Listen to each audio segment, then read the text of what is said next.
Hey, Karen.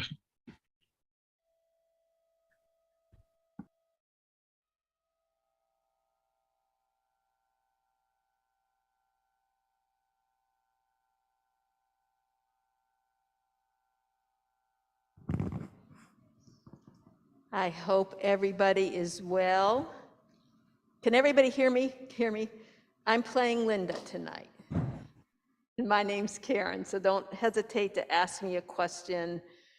And there's lots of people in the room who can help us. So, and Don should be here any minute, so we'll start any minute.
Testing.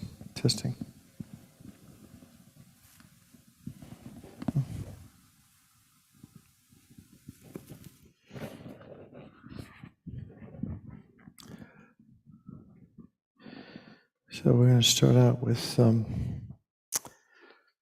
prostrations,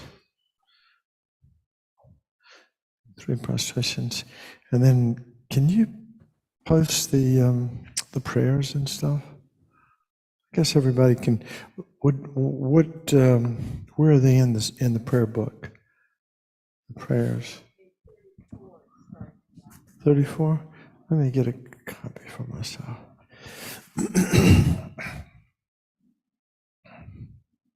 All right.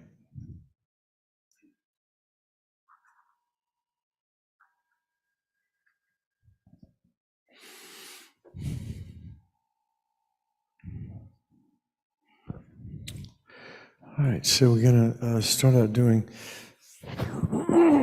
3 prostrations, and you don't have to do this, just, but again, everything we do here is for the mind, for our mind.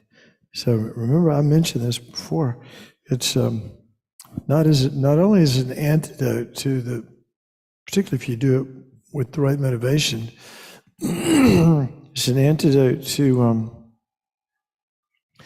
physical negative karma. You might diseases and things like that. But anyway, it's also a great antidote to pride and arrogance, which are the biggest obstacles to learning anything. So, or couple of them anyway, pride in particular. So it's an antidote to pride. And so think of it that way. And also, we're taking refuge, or we're paying homage, not to these metal statues necessarily, although they represent something profound and meaningful, but we're also taking homage in our own potential to become Buddha, our own potential to become, to realize the Dharma, our own potential to be helpers, or the true Sangha. So Buddha, Dharma, and Sangha. So we're taking refuge in all of that. And then there's this multiplying mantra that we've been doing. Don't ask me how it works, but I know it worked. Well, it's supposed to work. And we're still within the 14 holy days, where every action that we do, Dharma action particularly, is multiplied, by hundreds of thousands of times. So this is a good time to be doing Dharma practice. We have one more day. I think the 7th is the last day. Om Namo Manjushriye, Namo Susriye, Namo Uttamasriye Soa. Om Namo Manjushriye, Namo Susriye, Namo Uttamasriye Soa.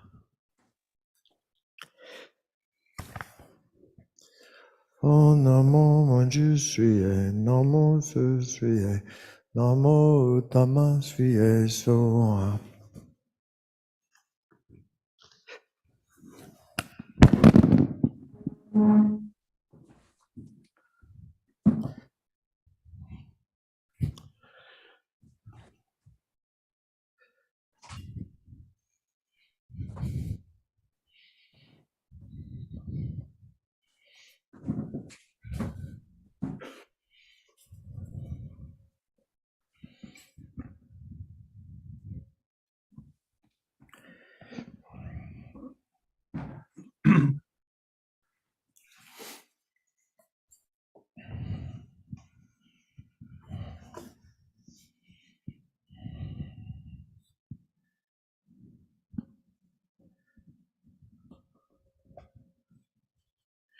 I think there's a whole class in Discovering Buddhism on how to establish a daily practice.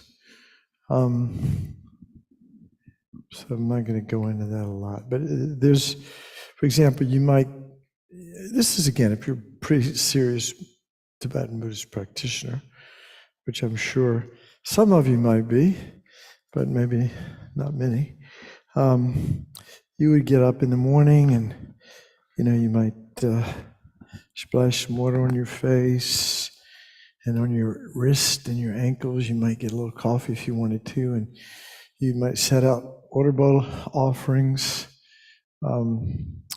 so to open the heart and have a generous state of mind. And then you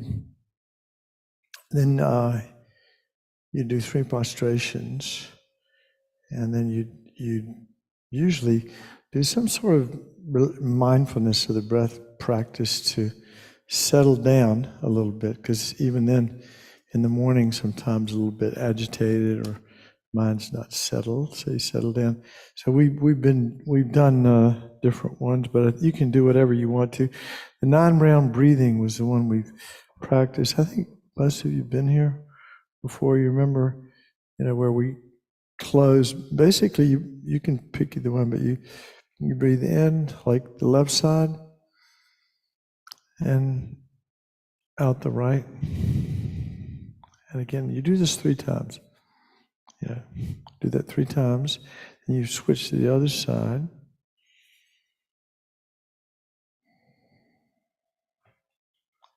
I kind of like to use the finger, but you don't have to. Like that. So you do 3 times that side, that way. And then you do 3 times in both the nostrils and out both nostrils. Now, there's some pretty cool visualizations that are associated with this practice, but we're not going to, we don't have time to go into that tonight. But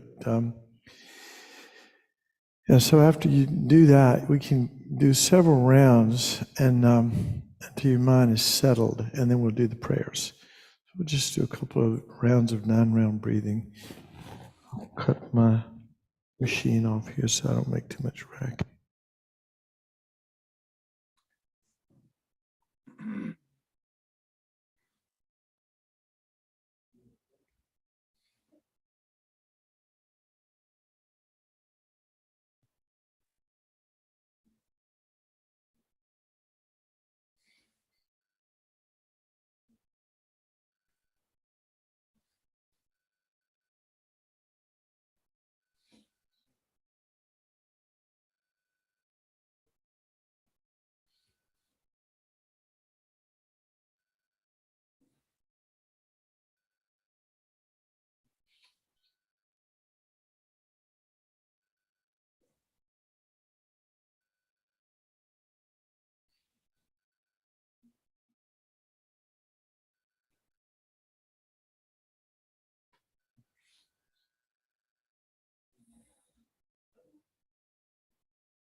As you breathe in, imagine there's a lake. It's early morning, and the light is just hitting the surface of the lake, and there's this sort of shimmering white mist above the lake. And as you breathe in through, let's say, the left nostril, you breathe in that white shimmering light, completely fills you up. As you breathe out the right nostril, imagine you're breathing out all your negativity, negative karma, negative energy, any confusion, agitation, nervousness, whatever it is, whatever's possessing your mind at the moment. So we'll do that 9 times. Again, starting breathing in the left when you breathe in this purifying, healing, shimmering white light filling your body. And then breathe out the opposite side, all of your negativities, negative karma, whatever's bugging you right now, that you let that go. So we'll do that again 9 times.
And now the mind is settled a little bit. So we'll do the refuge and bodhicitta prayer on, I think it's 34. And then the four measurables. And then I think we'll just stop at that point.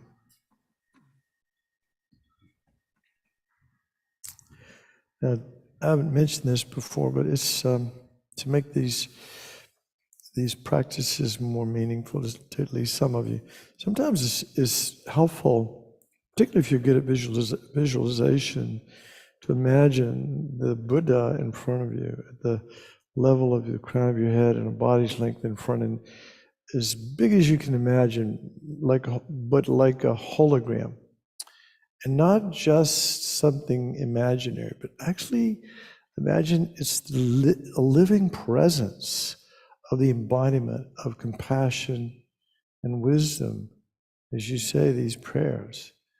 And you can imagine that light and nectar are coming from the Buddha's heart and like completely filling your body as you say these, blessing, purifying your negativities and bestowing you with all sort of positive, blessed energy.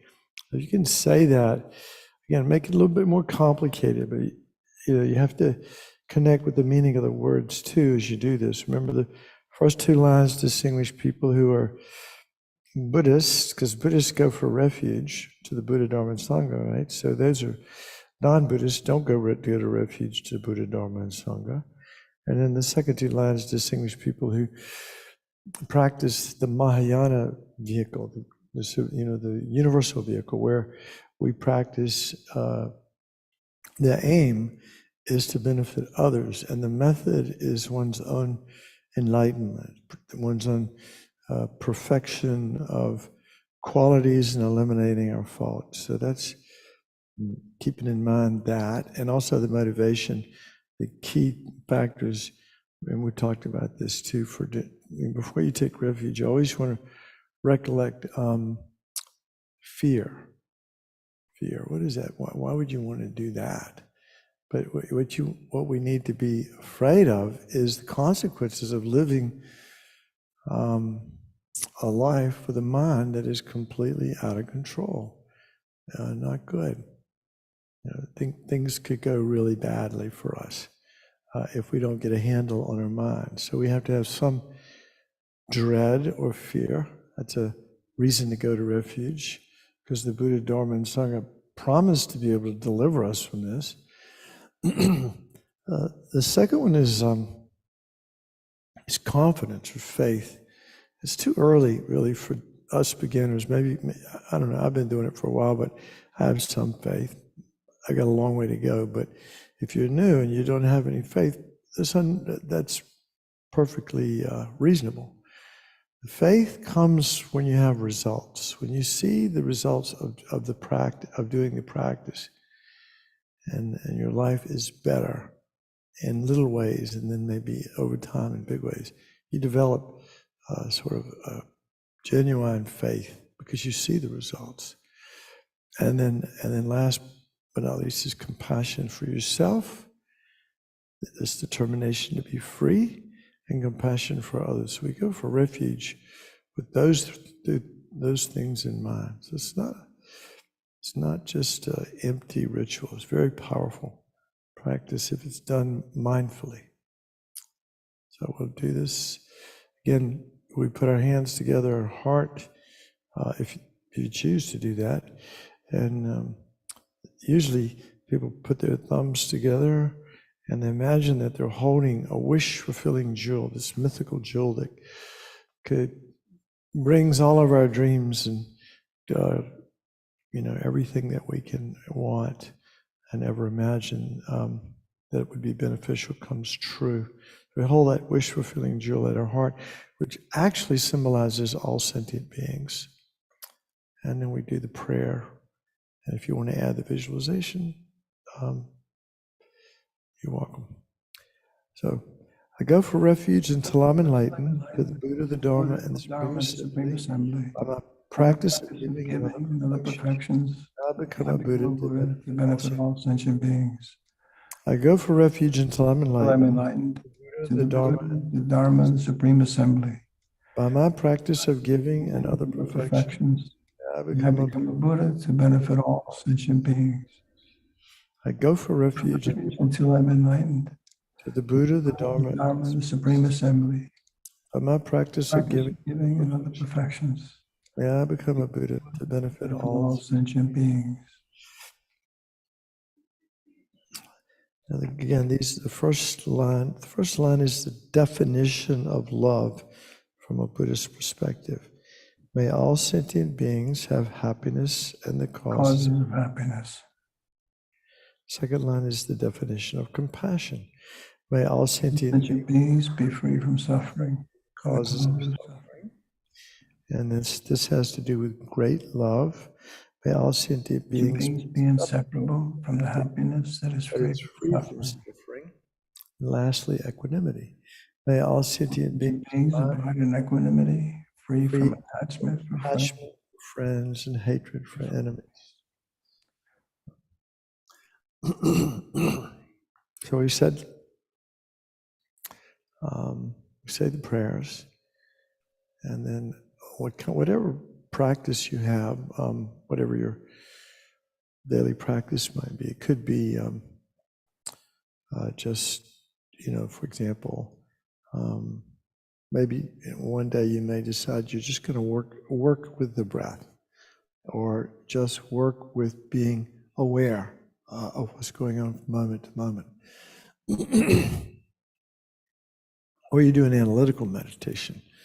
So I particularly like, but you still have to when you do analytical meditation, it still requires concentration, it still requires mindfulness, it still requires, we have to be fully present for these analytical meditations to be helpful. But I'm going to do one, it'll take a few minutes, so kind of hang in there with me. The whole point of this meditation is to help us develop this altruistic intention to be enlightened, okay? So from a spiritual practice perspective, and again, this is the Tibetan Buddhist view, the Mahayana Buddhist view, but there's in the Theravada Hinayana, sometimes called Hinayana, the individual vehicle, the goal is fantastic goal. Is the goal to achieve complete freedom from suffering, which is the definition of nirvana. Nirvana, when you achieve nirvana, you don't suffer anymore. That train has left the station. You don't suffer anymore. And that's the claim. That's the claim that the Buddha made. Remember the Four Noble Truths? We're sick. There's a cause for the sickness. It can be stopped. We can actually achieve nirvana. Okay? So that's the goal of the Theravada tradition. And it's it's a wonderful goal to stop your own suffering.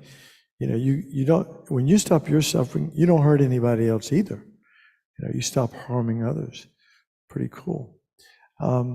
But then the Mahayana motive is actually it's more powerful, and with this motivation, our spiritual practice becomes empowered, like exponentially more powerful, because it's dedicated to the happiness of universal, countless living beings, not just me, but countless others. So the goal is to help others, anybody, everybody. Universal compassion and loving kindness is based on that. But the goal is to help others. And the method to do that is get your act together. You want to help others? Get your act together. You have to have wisdom and compassion combined. Otherwise, with just compassion, but without wisdom, could create a big mess. So we need both. We need wisdom and compassion. And so we want to develop this altruistic intention to become enlightened in order to benefit others. So the goal is to benefit others. The method is to get our act together to develop ourselves, all of our good qualities, eliminate our faults, our shortcomings, purify our mind. Okay. So this is where this meditation is going, because this is the most beneficial motivation for spiritual practice. And it's, we can make quantum leaps in our spiritual evolution when we set this motivation at the very beginning of spiritual practice. Becomes much more empowered. So we're going to start out with, again, these are analytical guided meditations. So you listen to the words, and then you listen, and you think about what it means and see if it makes sense to you. Check out your own life's experience. And if it makes sense, you work with it, you adopt it. If it doesn't, you just set it aside. But the first step in developing universal compassion, it's easy to develop compassion for the people you love, but we're talking about everybody, even the people that you find that you're having difficulty with. So this meditation usually starts out with, you imagine 3 kinds of beings. Like in the middle, you imagine a stranger, somebody that sort of faceless person that you see in the elevator or at the checkout line at the grocery store. And then on just to the left, you imagine somebody that you're attached to, that you're attached to that person. You cling to them in some way as somebody special, the way that you love, that you adore, that you appreciate, all of those things. And over here on the right-hand side is somebody that you feel aversion toward. You feel some negative energy toward. Now, again, if we're trying to develop this attitude of universal compassion, which doesn't discriminate. We want to get enlightened for all sentient beings, not just for our friends or for ourselves, but for even the strangers and the people that we have difficulty with. So we need to level the playing field. We need to develop an equanimous state of mind. And so one of the sort of many ways to do this, but one of the easy ways to do it is remember that everybody, if you look at the stranger, everybody that we know now was at one time a stranger, right? A few kind words to anybody, they can become a friend. And every enemy that we have now, or so, maybe you don't have any enemies, right? But people that you feel a resistance to, some sort of aversion to, they at one point were strangers. So you can see these relationships are all very changeable. And the so-called friend of today could become, and we all have had this, strangers of tomorrow. People that we knew in our childhood, we have no idea where they are. If we saw them, we wouldn't even recognize them. And they could also, the friend of today, many times becomes the enemy of tomorrow. And the so-called enemy, the person that we resist, feel aversion toward, a few kind words, a reconciliation, sort of a pardon, an apology. It could change it on a dime. This so-called enemy could become our friend. So these are very sort of changeable relationships. And one thing that's special about our friends and the strangers that we see every day, and the so-called enemy, is that we're all exactly alike in one crucial way. We know something very intimate about every one of these people.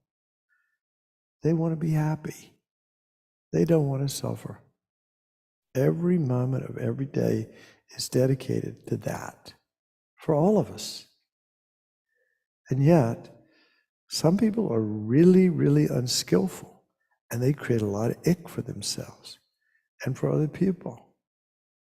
And so maybe that's the person that you label enemy. Maybe that person, we know they want to be happy and don't want to suffer, but they just don't know how to do it. They don't, they don't have the wisdom. And the stranger, same. And the so-called friend, same. I want to be happy, don't want to suffer.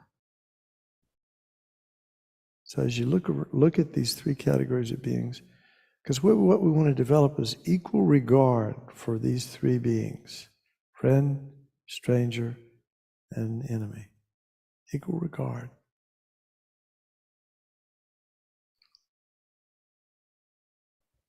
And these are just labels, aren't they? They're just labels projected by our mind. It looks like the enemy is the enemy from his or her own side.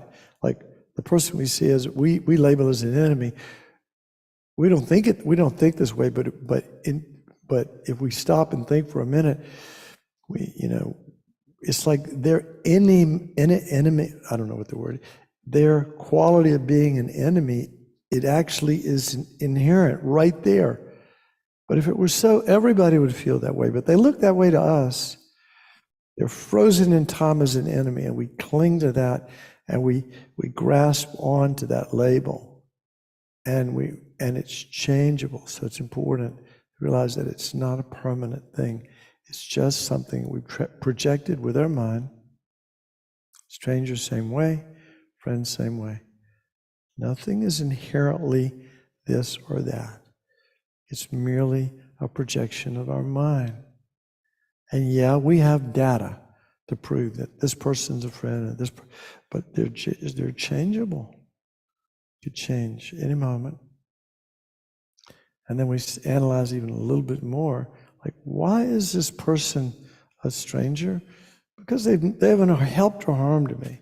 I don't really know them, so I label them stranger. Normally, we have indifference towards strangers. We don't care. We don't wish them well, we don't wish them ill. Well, bad things happen, we just are indifferent toward them. Whereas the so-called friend, we cling to. And the so-called enemy, we feel aversion to. But let's take a look at these relationships. They're really important. So why is this person my friend? Why do I label this particular person my friend? Again, tomorrow they could be my worst enemy, but today they're my friend.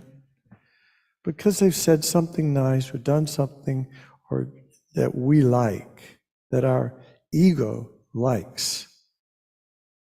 Yeah. So they have basically done something to feed my ego. Now, what's my worst enemy? My self-centered, egocentric sense of I.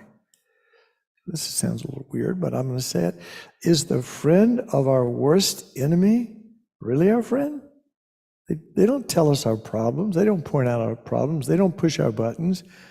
They treat us, with respect and kindness. That's why we call them friends. But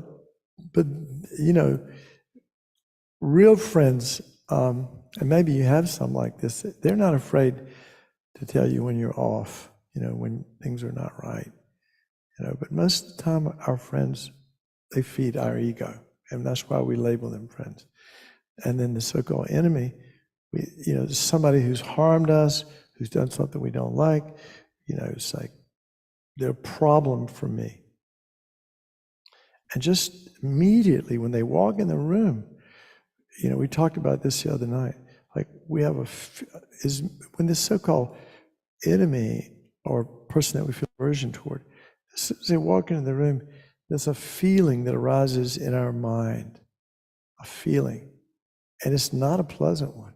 It's an unpleasant feeling. And right after that feeling arises, aversion arises. Remember we talked about how it's so important to be aware of our feelings moment to moment, because when a pleasant feeling arises, attachment arises. We want more of that. When an unpleasant feeling arises, then we feel aversion. Okay? So this enemy, immediately we feel, as soon as we see them, we feel aversion toward them. It's because of something that's happened in the past. Now, who teaches us patience? Is it the friend or the stranger? No. the enemy, the person who pushes our buttons, the person who points out our flaws. The person who says, you're this, you do that, you do. Some of it may be, some of it is maybe untrue. Some of it may be true. That's the point. Only, our enemies often will point out our shortcomings, places where we need to work. And it's in dependence upon difficult people that we develop inner strength and patient endurance, which is one of the 6 perfections, the cause of Buddhahood, the cause of bodhisattvas and Buddhahood. As I said, there's a text that I read the first night. It said that one good enemy at work is better for you than 10 days of teachings from the Dalai Lama, because that person, that difficult person, will teach you, will give you the opportunity. Not necessarily will you might not take it because you may not know how to take it, but you'll give you the opportunity to develop inner strength and tolerance, and also, give this person a break, because they're, if they're doing harmful things, they're suffering. It's not coming from a happy mind. It's coming from a suffering mind. Furthermore, if somebody harms me, this comes in, Shantideva uses this example in the Bodhisattva's way of life. He said, if somebody hits you with a stick, you don't get angry at the stick, right? That'd be stupid. But in life, the so-called enemy is like the stick. They're just the mechanism by which our negative karma comes back to us. So at some point in the past, we may have harmed this person, and even in this life, but maybe in a former lifetime. The karmic seeds were planted, and then when that karma was ready to ripen, this person was the vehicle by which that negative karma ripened on us. They're like the stick. So don't get angry at the stick. The real enemy, the real cause of this particular interaction with this person and our negativity toward them dwells in our heart. It's a selfish, self-cherishing mind. Look at all the stuff that we do, our ego-driven stuff. We talk about the 10 non-virtues in Buddhism, like the very minimum to be to practice the Dharma would be to avoid killing and stealing and sexual misconduct. Those are 3 of body, and the 4 of speech: lying, slander, harsh, frivolous speech. And then the 3 of mind: greed, hatred, and ignorance. That's minimum, So we need to avoid those kinds of actions, so we don't have these kind of karmic results coming back and having difficult times with people. It's our own self-centered, selfish mind that's set into motion the karma to cause us to be harmed by this person. Or that's what I'm saying probably happened, because that's resulting in us labeling them as an enemy. Again, the real enemy was our unselfish mind. They're just the vehicle by which our karma is returning to us. So again, these are all analytical type ways that we can begin to unravel these solid, fixed notions of friend, stranger, and enemy. The enemy's going to always be my enemy and hateful and has no good qualities, and there's no reason to ever like him. And the friend is like so wonderful and will always be that way, and blah, blah, blah. And the stranger is, well, who cares? So we need to let go of all of this conversation we have about these 3 qualities of being, these 3 beings, and try to develop a quantumous state of mind, sort of even-minded, equal regard for the 3 kinds of beings. By the way, I find this meditation the most helpful one in daily life. I love this meditation. So just think about what I just talked about for a few minutes. You can bring to mind real people. Very helpful to do that.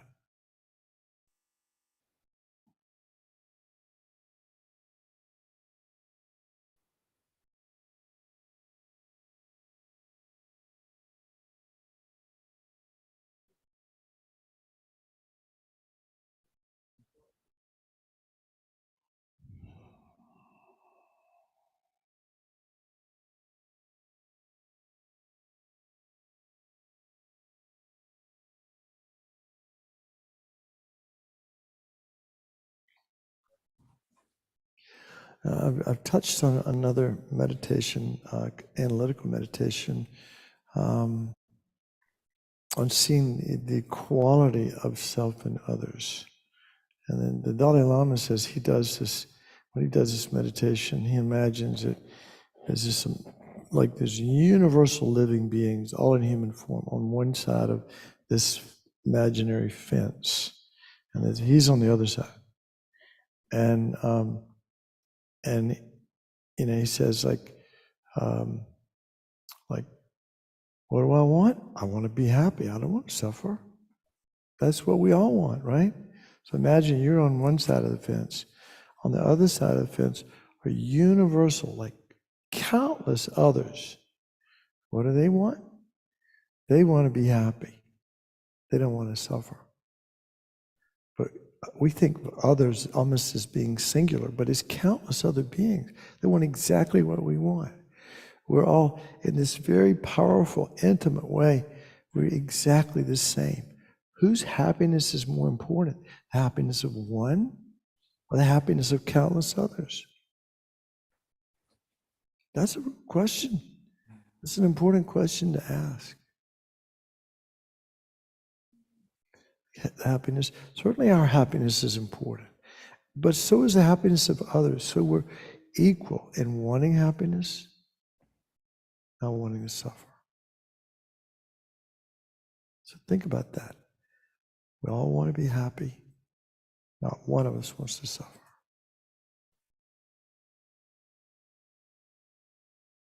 Everybody you see today, everybody you've seen today, everybody you see tomorrow, you look in their eye, you can look right into their heart, and you can know one thing for sure.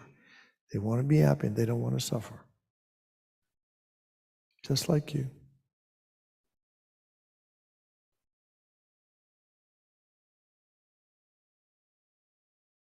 So we're all equal in this really, really important way.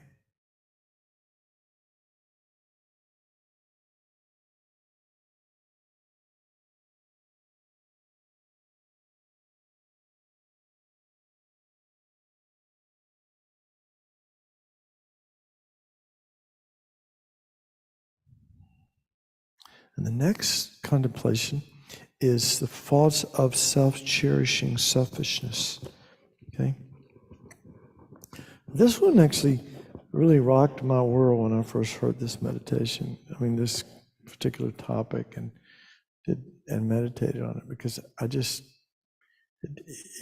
know why, it surprised me. But the Buddhist perspective is that all of our problems come from one demon, like the devil.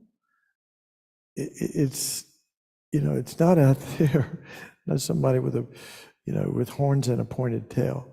If there was some harmer or some evil being, it's not us either. It's this false projection, this sense of I that's way beyond what's there. Now, what are we? When we think about it, we are a body and a mind, right?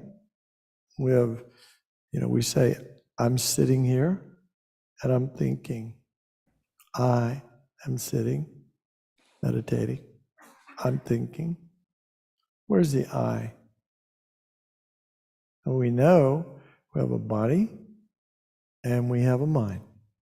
And the mind is made up of all kinds of things like feelings, discriminations. These are things that we talk about, the 5 aggregates. They're the body, and then there are 4 mental aggregates: feelings, discrimination, compositional factors, and our consciousnesses, which are the 5 sensory consciousnesses, or the 4 sensory consciousness plus mental consciousness. But the point is, there's a body and mind, isn't it? That's who we are. And in dependence upon a body and mind, there's an I. Merely label I. That's who we are. We exist. Buddhism never says we don't exist. Of course we exist. But just as a merely label I, independence upon a body and mind. But what do we do? What does ignorance do? Ignorance projects a false, reified sense of I beyond what we are and clings to it. It's called I-grasping ignorance. It's the source of all the problems. Okay? The faults of self-cherishing selfishness. This is what the title of this contemplation is. And we look and we see killing and stealing and lying and slander and all the negative actions of body and speech and even mind come from or emanate from this self-centered, selfish attitude. I promise you, if you look, anytime you're suffering, depressed, you name it, you look and see what's driving this show. It's the ego. It's self-cherishing selfishness. We have to recognize it for what it is our biggest enemy. And it's a fiction. It's not even real. This self that we project that's beyond the merely label I that we are, this false sense of I that we cling to and seems to be so real, and we use the words like inherently existent and independently existent and existing from its own side and all of those words, but it feels so real when you think about it. When you get angry or have a strong emotion, you really can experience it. That I is non-existent. And yet we live our lives as a slave to it. When I see something pleasant, I want it. I cling to it. I'm addicted to deliciousness. Right? We're addicted to I am addicted to deliciousness, but it's this false I. Got to have all the good stuff, don't want any of the bad stuff. I don't want that, I want that. And if I'm attached to something and I lose it, I get angry. When attachment doesn't get what it wants, anger arises. So we can see self-cherishing selfishness, which looked like our best friend. Who else is going to take care of me? Not that one. That is our biggest enemy. Causes all the negative karma. Like I said, killing, stealing, sexual misconduct, lying, slander, harsh, frivolous talk, greed, hatred, ignorance, pride, jealousy, you name it. Every negative mental state emanates from this big problem that we don't even question it. And we need to, because when we say I'm empty of I, that's the I that is, emptiness means at one level that I is completely false. It's a fiction. We're empty of that I. It doesn't exist. When we go to look for it, we realize it was a projection of ignorance. What does exist, not some independent I, but a dependent I, dependent on mind and body. That's the I that exists. So we have to recognize this self-cherishing selfishness as our biggest enemy and begin to confront it as it takes over every action of our lives. Big problem. Good to recognize it. Good to question it. And then the opposite of self-cherishing is cherishing others. So for happiness, Lama Zopa had a bumper sticker one time, for happiness, cherish others. So you think, if we cherished others, would we kill them? Would we steal from them? Would we behave in in intimate relationships where we disrespectful, we're careless, we don't behave in a kind and thoughtful way? And then would we lie? Would we slander or badmouth people? Would we, waste their time? Would we speak harshly and disturb their mind or waste their time with idle gossip? No. It's all driven by self-cherishing selfishness. And the opposite of cherishing others, we wouldn't do that. We wouldn't waste people's time. Again, we instead of killing them, we'd save their lives. That's cherishing others. Instead of stealing from them, we'd practice generosity. Instead of sexual misconduct, we'd behave responsibly in intimate relationships. Instead of lying, we speak truthfully. Instead of slandering and bad-mouthing people, we talk about how they're, others' good qualities, or at least we'd keep our mouths shut. Harsh speech, we'd have, gentle, harmonious speech, and idle gossip. Probably we wouldn't talk as much if we cherished others. So we see, it's the antidote to self-cherishing is cherishing others. And we can take it another step where we can exchange self-cherishing. This is not easy to do, but it's a mental jiu-jitsu thing where ordinarily we're driven by self-cherishing selfishness, but we could conceivably change the attitude where we cherish ourselves most and begin to gradually warm up to the idea of cherishing others. Yeah, exchanging self-cherishing for cherishing others. Again, it's another meditation that could be done for quite a while. And the next step is kind of like almost crazy. Sounds crazy. But it's the attitude of a spiritual warrior, somebody call it bodhisattva. And the attitude is based on everything we've done up until now, where we genuinely wish that others could have happiness and its causes. And we genuinely, from our heart of hearts, wish that others could be free of suffering and its causes. And we think, I take responsibility for, helping others. It's helping this person. Forget about, when you say others, make it real. Like your family members, your friends, the people that you live with, that you work with, that you encounter every day. I take responsibility for Joe's happiness and Joe's enlightenment.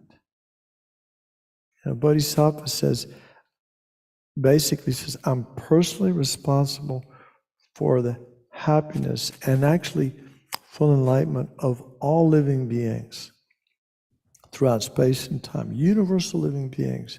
I'm personally responsible for their happiness, no matter where they are, no matter how crazy they are now. I don't exclude anybody. The Dalai Lama calls it the attitude of universal responsibility. And then the next step is, think about that for a minute, because that's the attitude of a bodhisattva. That is such a heroic attitude, and it's when it comes from love and compassion, genuine, not in the beginning it's a little bit contrived, but over time it can actually become real. When it comes from genuine love and compassion, it's very powerful. That, when we make a commitment to others, to help them achieve their own happiness and eliminate their faults, that's a great thing to at least have the thought of doing or being that person that could do that.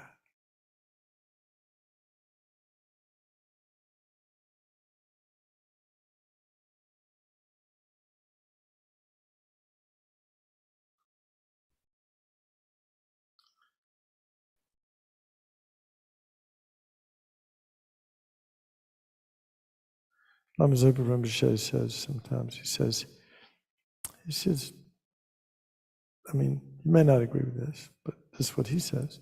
He says, the purpose of life is to get enlightened in order to help others.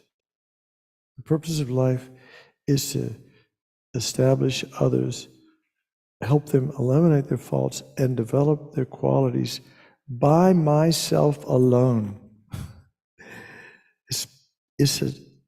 It's taking personal responsibility for the happiness of universal living beings, which sounds crazy. But that's the attitude of a spiritual warrior, a bodhisattva, someone on the way to enlightenment. By myself alone, I'm responsible for everyone's happiness, including my own. Yeah? That attitude, amazing. So rare. But, if it's sincere, it's so powerful. It's like rocket fuel for spiritual practice.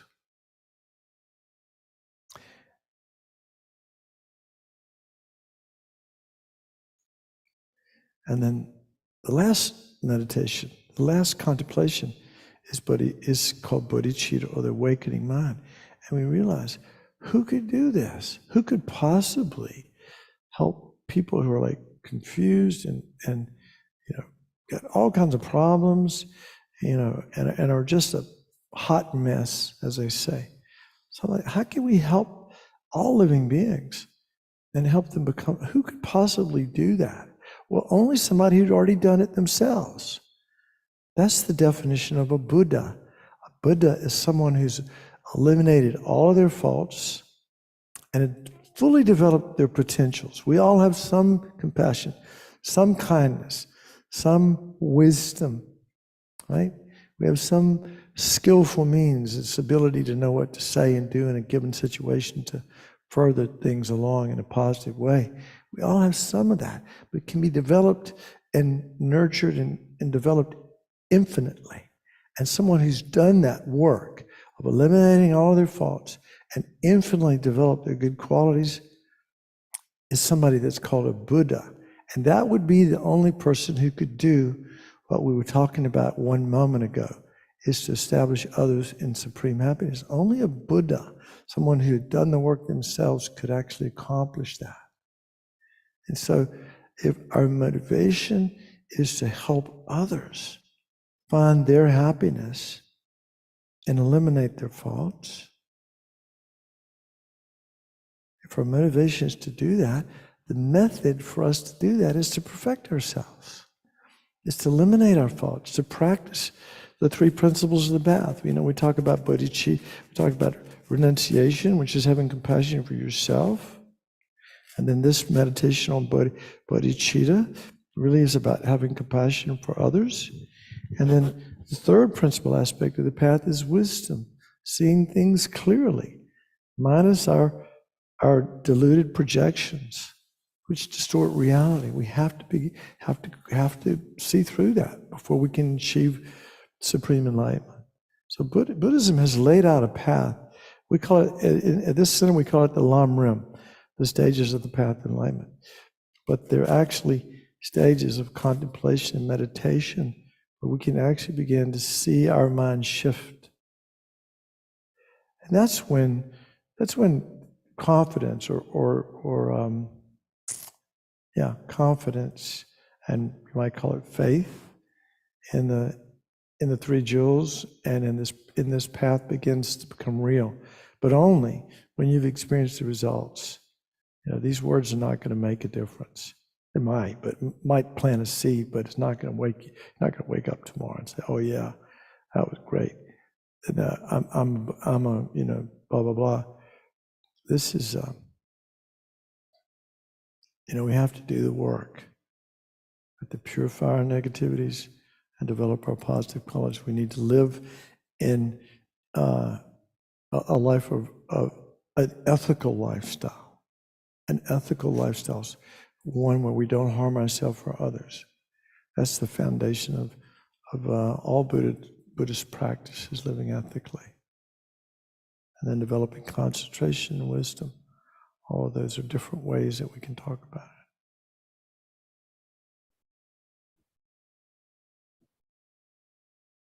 So again, bodhicitta, the awakening mind, is a really powerful attitude that will help us achieve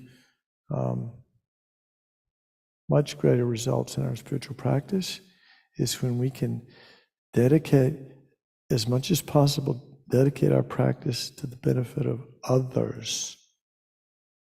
The byproduct of that is one's own happiness is achieved. One's own wishes, without even trying, one's own happiness is a byproduct of dedicating our life to the benefit of all living beings.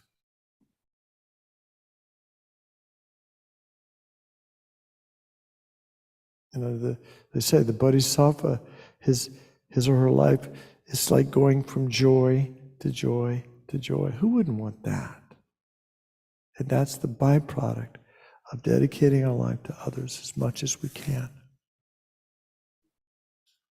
whatever that looks like.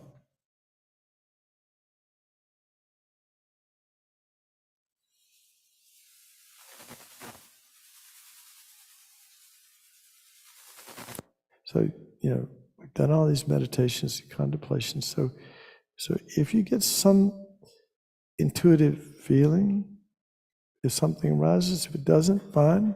If it does, then you stop the analysis, right? You stop all the talking, and you just let your mind soak in that experience, that feeling, that intuitive feeling. Let that sort of mingle or merge with your consciousness.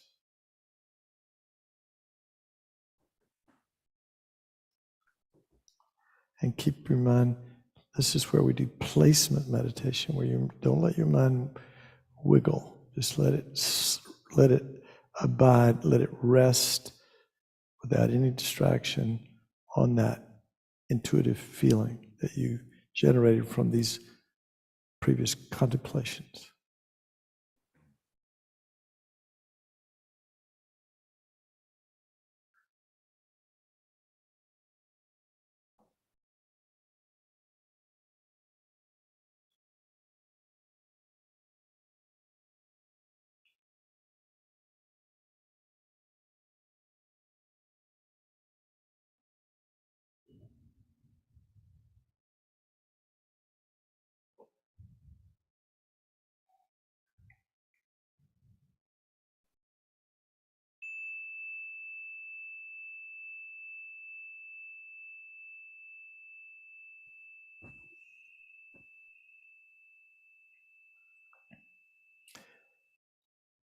Sorry about that.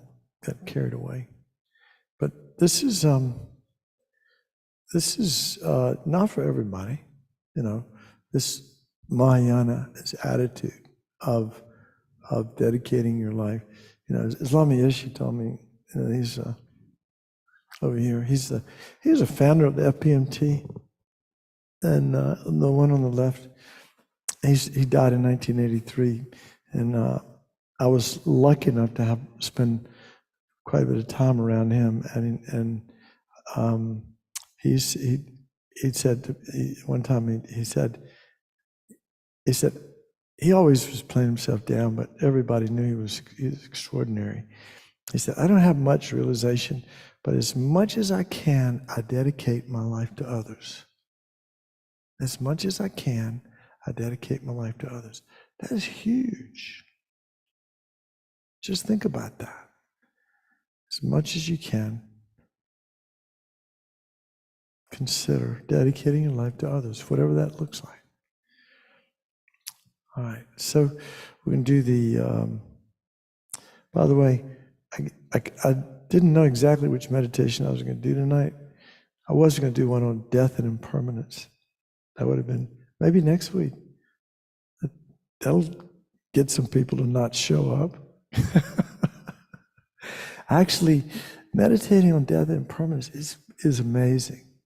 It's so powerful because we need to realize that this body, what's happening is our body and mind are just kind of, gravity, moment to moment, changing. One time, at some moment, we all know about subtle impermanence, right?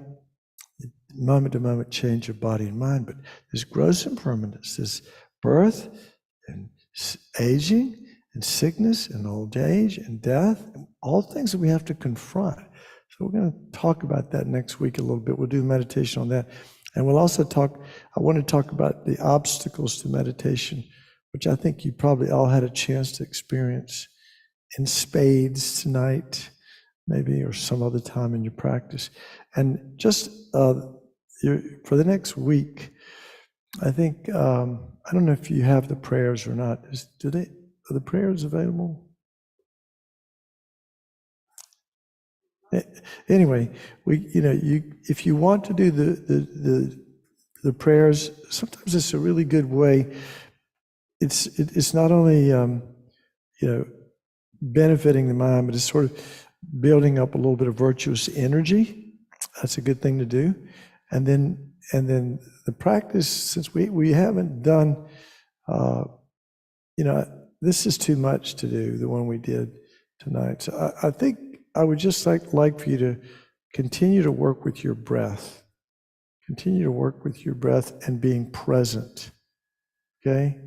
Being present with your experience. And when your mind gets distracted, you can come back to the breathing.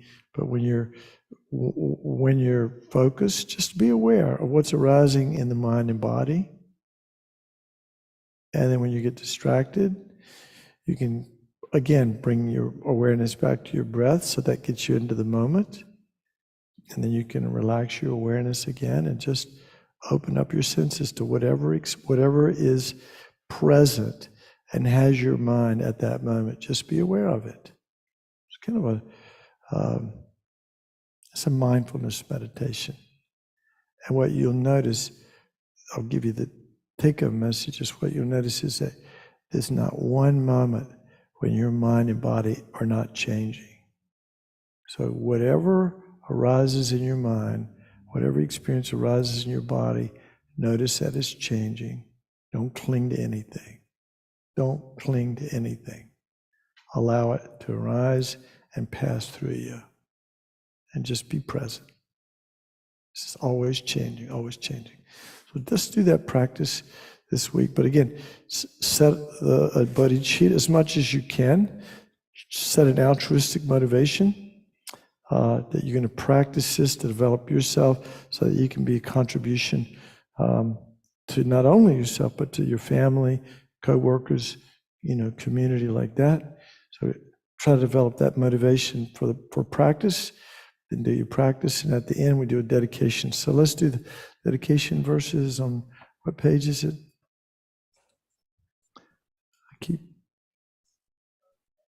It's in here. Really? Well, those are, yeah, there you go. 32. Yeah. So this is from Shantideva's dedication, and interestingly, the last stanza in here actually is written by the Dalai Lama. It's not in the original text, but we'll do this together. May all beings everywhere, plagued by the sufferings of body and mind, obtain an ocean of happiness enjoyed by virtue of my merits. May no living creature commit evil or ever fall ill. May no one be afraid or belittled with a mind weighed down by depression. May the blind see forms and the deaf hear sounds. May those whose bodies are worn with toil be restored on finding repose. May the naked find clothing, the hungry find food. May the thirsty find water and delicious drinks. May the poor find wealth, those weak with sorrow find joy. May the forlorn find hope, constant happiness, and prosperity. May there be timely rains and bountiful harvests. May all medicines be effective and wholesome prayers bear fruit. May all who are sick and ill quickly be freed from their ailments. Whatever diseases there are in the world, may they never occur again. May the frightened cease to be afraid, and those bound be freed. May the powerless find power, and may people think of benefiting each other. For as long as space remains, for as long as sentient beings remain, and may I too remain to dispel the miseries of the world. Okay, thank you. So next week, is this, we've done 4 weeks, is that right? So just two more weeks. Yeah. And we could do some practice, a day of practice, but that doesn't seem to happen very often after the DB courses, where sometimes in the old days we used to do the DB courses, then on Saturday we would do a day of practice, but no, we're not going to do that. Next week we'll continue. So thank you. Thank you, Don. Thank you. Thank you, Karen. You're welcome. Good night, everybody. Thank you. Thank you. Thanks, Dr. Brown. Thanks, Karen. Thank you. Night. Sorry, I gave no time for time.